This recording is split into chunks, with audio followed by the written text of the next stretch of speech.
More than 5,000 people were killed when twin earthquakes hit a coastal area of Venezuela last month. Now, the World Bank is putting a price tag on the physical damage to infrastructure and housing near the capital, Caracas, $19.6 billion. NPR's Michelle Kellerman met with a UN official who helped assess the destruction. William Squier Gonzalez is with the UN Office for Project Services, part of the United Nations that deals with infrastructure and logistics.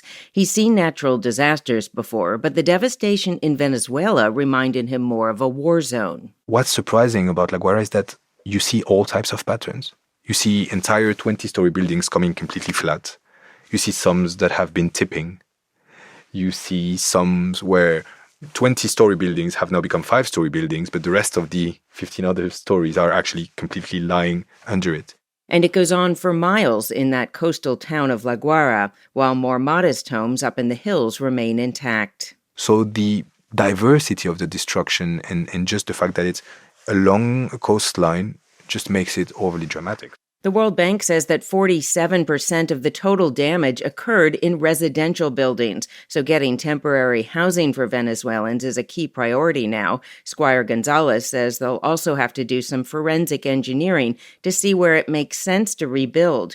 It's not so easy to blame shoddy construction or a lack of building codes. This area had been hit by natural disasters before, and this time it was struck by two earthquakes that moved in different directions and twisted columns that shouldn't move that way. For example, I had never seen this in my life. I have seen columns, concrete columns, being completely torn vertically, which is not the way mechanical efforts are supposed to be working on a column.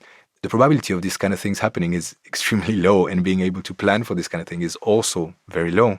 President Trump, who sent the U.S. military to capture Venezuela's president earlier this year, says both the U.S. and Venezuela are making a lot of money now from Venezuelan oil. And we paid for the war many times over. The State Department wouldn't say if any of that oil revenue will go to rebuild Venezuela. It says in a statement that it's working with the Venezuelan interim government to unlock domestic resources for reconstruction and help Venezuela get access to capital. Michelle Kellerman, NPR News, the State Department.